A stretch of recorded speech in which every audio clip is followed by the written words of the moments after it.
Welcome back to the Crushing It podcast, everyone. I'm your forever host, Branson Smith. The Broncos took a rough loss to the Seattle Seahawks in Week 1 of the NFL season. While I think that there was a lot of negative things you could take away, I think there were some positive things that I hope the Broncos could build on moving forward. Consider this to be a template for most of the episodes going forward, and I apologize if I sound off. I'm currently sick, getting over being sick. It's rough. If you guys are enjoying my content, consider subscribing. With that being said, let's get into things. Seattle's first drive was over in a flash as a 7-yard sack on first down evaporated into an interception by Alex Singleton on the very next play, setting Denver up for a quick field goal to take a 3-0 lead in the early stages of this one. The next 4 drives would end in punts before Seattle would get a drive together, tacking a field goal on to make it 3-all. Bo Nix and the offense would begin to put a drive together, threatening to score before he stared down Sutton and got picked off. Seattle would take a net loss from the interception, however, as the defense managed a safety thanks to a holding call in the end zone. The Broncos would punt on their next drive, however, the Seahawks returner would muff the kick, resulting in another field goal for the Broncos, who had yet to get anything real going offensively. The following drive would see the Seahawks go 70 yards in 5 plays, capped by a 34-yard scramble for the touchdown from Geno Smith himself.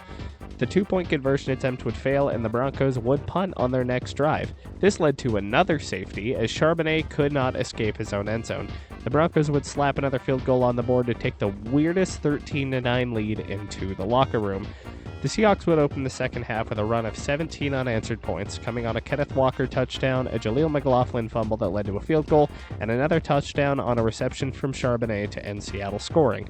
Bo Nix would finally lead a touchdown drive to draw the game to the final score of 26-20, but the defense couldn't hold on a 3rd and 6 to put the game away for Seattle. The Broncos were stymied offensively for probably 90% of the game, only mustering up 231 yards total offense. Bo Nix couldn't get anything real going in the air, going 26 of 42 for 138 yards and 2 interceptions. There was rough execution all around for the Broncos' air attack. Bo was staring down receivers, his receivers were dropping catches, and he shanked a few balls on wide open throws that would have converted, a good couple of third downs. Speaking on third downs, our Broncos were nowhere near as efficient as they needed to be, going a paltry 5 for 18 on those opportunities all throughout the game. The passing game got zero help from the running game as Denver backs combined for 20 carries and 64 yards, with Nix coming out as the rushing leader. He went 5 carries on 35 yards on his own, scoring the Broncos' only touchdown in the late stages of the game. There were a multitude of factors that contributed to the offense looking awful this week. The Seahawks defense has been reimagined by Mike McDonald, and they looked punishing against the run. The defensive backs were plastered everywhere in his elaborate zone scheme, and the constant disguises did absolutely nothing to make things easy for a rookie quarterback. The 12th man did their part as well, being loud and rowdy to further antagonize our beloved rookie quarterback. Look, things didn't turn out for the offense how we wanted things to. However, I think expectations were a little too high based off of the preseason.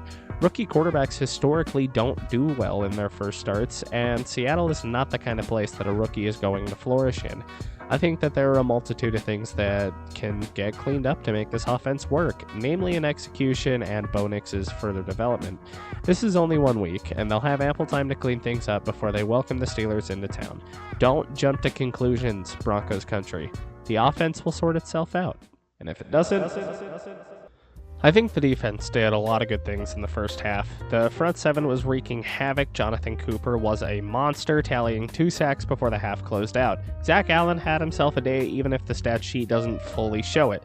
The secondary looked better than I expected as well, so let's break these things down. The run defense looked great in the first half before the wheels kind of came off. Kenneth Walker had 20 carries for 103 yards and a score, while Geno Smith ran for 30 yards on 4 carries, which was somehow less than his longest run of the day of 34. Charbonnet was held to 12 yards on 8 carries, though most of his damage came through the air. As a unit, the run defense gave up 146 yards on 33 carries, good for a 4.4 YPC. By all metrics, that's an improvement over last year, though still not great. I think the defense was gassed coming out in the second half. There was just kind of less jump, the pass rush evaporated, and the defense opened up the holes for Seattle's ground game to get up and moving.